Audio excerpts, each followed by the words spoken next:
What if I told you that some of the most powerful moments of worship in the Bible weren't just about what was spoken, but what was smelled? What if one of the keys to a deeper prayer life isn't just finding the right words, but engaging in the very air you breathe? For a long time, many of us have been taught that prayer is mostly a matter of the mind and the mouth. We focus on what to say, how to say it, the right posture, and the right thoughts. But the ancient saints, the priests of the Old Testament, they knew a secret that we've almost forgotten. They knew that certain God-ordained scents could unlock a more profound connection with the Almighty. They understood that we aren't disembodied spirits. We're whole people.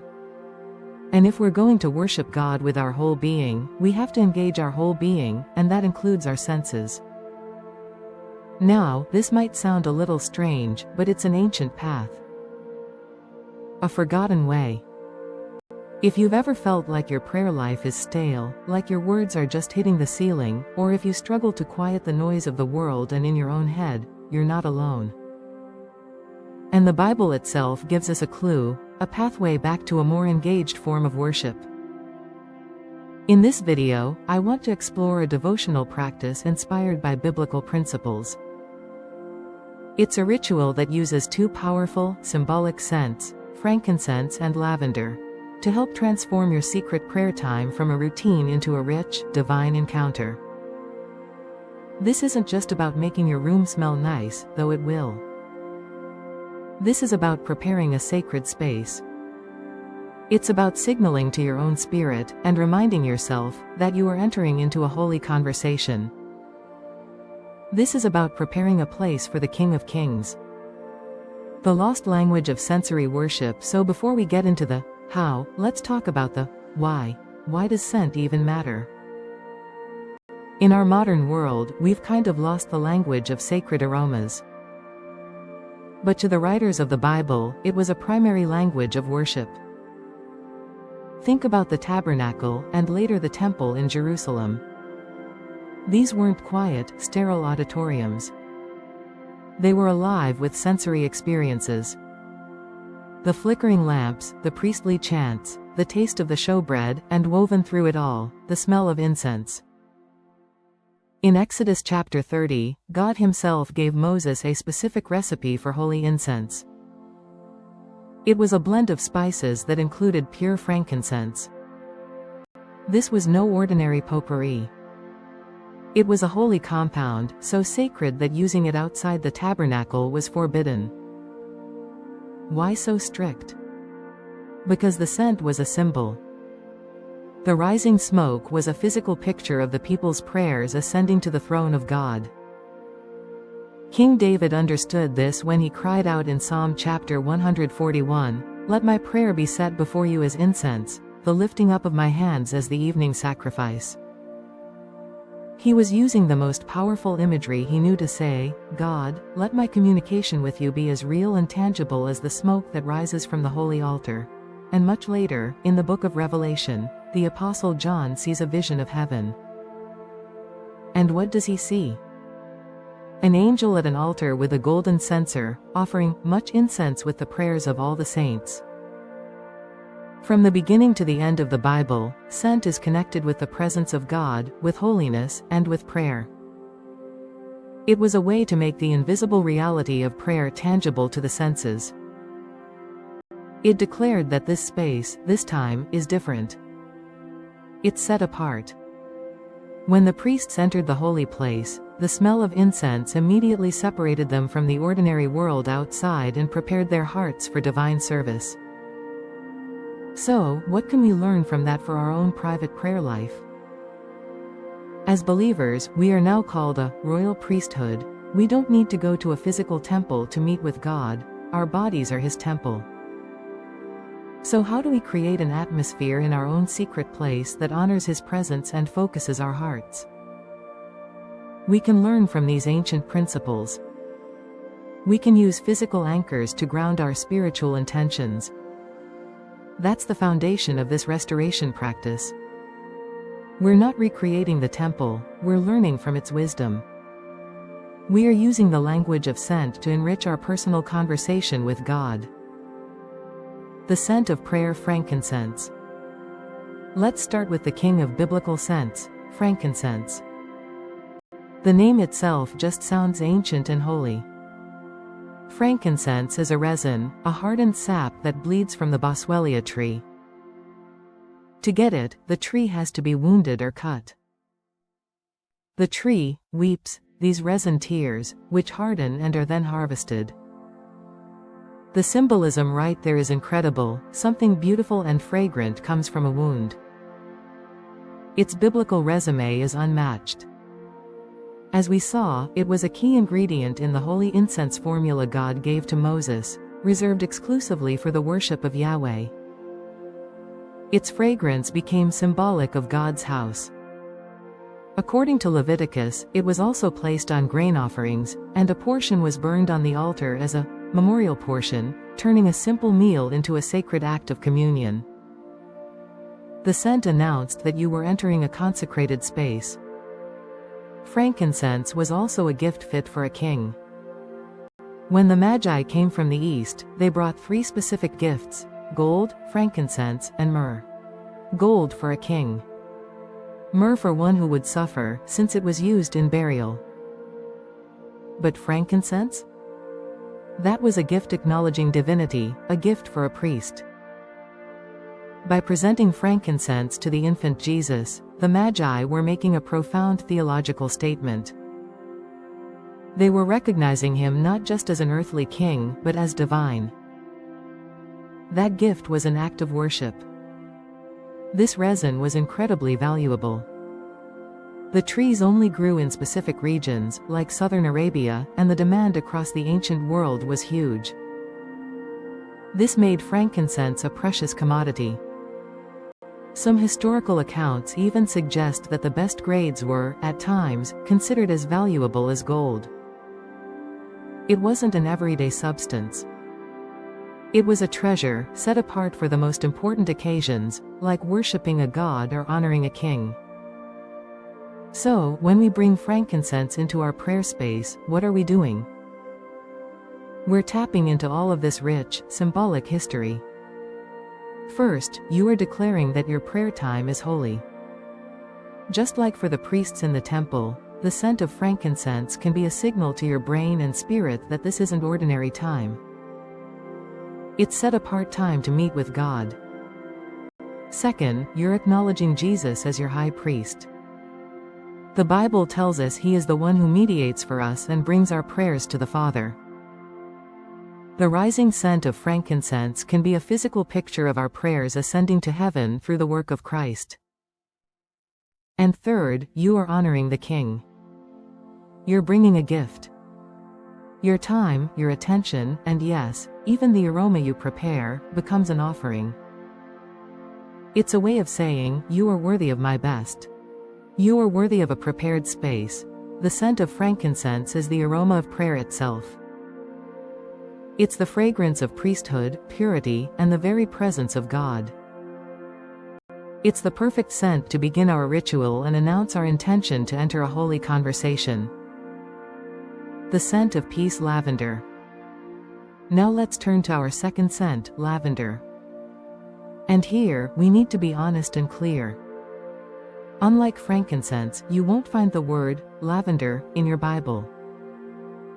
Its connection to biblical practice isn't a direct command, it's more subtle and thematic. Sometimes, there's confusion with a plant called spikenard, or nard, which is mentioned in the Bible. The most famous story is when Mary of Bethany anoints Jesus' feet with a pound of pure, expensive nard. While some have tried to link the two, modern botanical scholarship is clear: lavender and spikenard are two very different plants. Spikenard comes from the valerian family in the Himalayas, while lavender is in the mint family. So, why include it? Because while its name isn't in scripture, its character aligns so well with biblical principles of preparing for prayer. We're not claiming a direct scriptural command here, but a beautiful devotional connection. The name, lavender, itself gives us a clue. It's often thought to be related to the Latin word lavere, which means to wash. The Romans were famous for using lavender to scent their baths, so the aroma became associated with cleanliness and purification. This theme of washing is central to our faith. Before we can truly enter God's rest, we need cleansing. We are washed by the water of the Word, and by the blood of the Lamb. The scent of lavender can be a powerful physical reminder of this spiritual truth, a symbol of the cleansing that prepares us to meet with the Holy God. There's even a beautiful piece of Christian folklore, a legend, not scripture, that says Mary, the mother of Jesus, laid her son's swaddling clothes on a lavender bush, and the plant was forever blessed with its calming scent. Again, it's a legend, but it shows how believers have long associated lavender with a sense of holy peace and the presence of Christ. What we do know for a fact is that lavender's properties are incredibly calming. For centuries, herbalists have used it to help soothe anxious feelings, quiet a racing mind, and encourage rest. And what's one of the biggest roadblocks to a meaningful prayer life? A distracted, anxious, and noisy mind. This is where lavender plays its part in our devotional ritual. If frankincense is the scent of declaration, of our prayers rising up, then lavender is the scent of preparation. It is the fragrance that helps us receive God's peace. It speaks to Jesus' call in Matthew chapter 11, "Come to me, all you who are weary and burdened, and I will give you rest." It echoes Psalm chapter 23, where the Good Shepherd makes me lie down in green pastures, and leads me beside quiet waters. Before we can effectively lift our prayers up, we often need to quiet our own souls down. Using lavender is an intentional act of creating a space of peace. It's a way of telling your body and soul, "Be still." It's a tool to help you shift from the chaos of the day to the calm of the sanctuary.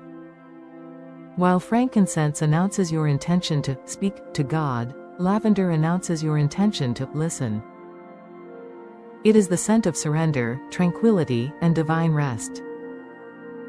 The restoration ritual is a step-by-step guide, so let's bring these two powerful elements together in a simple, practical practice. Remember, this isn't a magic formula. It's a set of physical actions designed to create spiritual focus, helping you honor God with your body and your spirit. The goal is to create an experience that draws your whole being into worship. Step 1. Prepare the space. Before you even touch the scents, prepare your environment. Find your quiet corner, a specific chair, a place you can dedicate to this time. Turn off your phone. Close the laptop. Get rid of the distractions. This simple act is a prayer in itself. You're declaring that this time is important and that the one you're meeting is worthy of your full attention. You might want to light a single candle as a visual reminder of Christ, the light of the world. Open your Bible. Just having the physical word present is a powerful anchor. Your space is now ready. Step 2. The scent of declaration frankincense. Take your frankincense.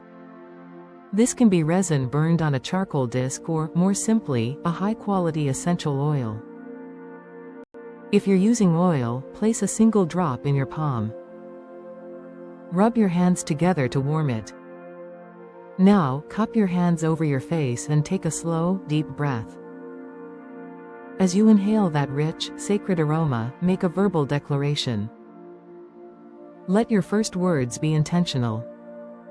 You could say, "Lord, I enter your gates with thanksgiving.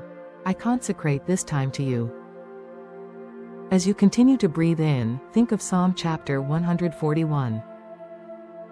Picture your prayers, your hopes, your burdens, rising with this scent. You can pray, "Lord, let my prayer be counted as incense before you." Feel the aroma fill your senses, signaling that ordinary time is over. The time for holy conversation has begun. Step 3. The scent of peace lavender. Now, take your lavender oil. Place a drop on your pulse points, your wrists, maybe your temples. As the frankincense scent fills the air around you, the lavender now occupies the space closest to you. As you inhale this softer, calming fragrance, your focus can shift from declaring to receiving. With this scent, you're inviting the Holy Spirit to bring peace. Your prayer can shift. You might pray, "Lord, quiet my heart, still my anxious thoughts. Let your peace, which surpasses all understanding, guard my heart and mind." This is your moment to consciously release the day's burdens. The worries, the to-do lists, let the calming scent be a trigger to let them go and hand them over. You've announced your presence with frankincense, now you're settling your spirit with lavender so you can hear his response. Step 4. The Prayer of Encounter. Now you are ready. You are in a prepared space with a prepared heart. The two scents are working together. The frankincense in the air is a constant reminder of God's holiness, while the lavender on your skin is an anchor for peace. Begin your prayer as you normally would, with praise, thanksgiving, or repentance.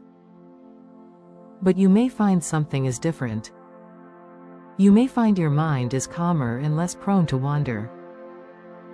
When a distracting thought comes, instead of wrestling with it, just bring your attention back to the scents. Inhale deeply.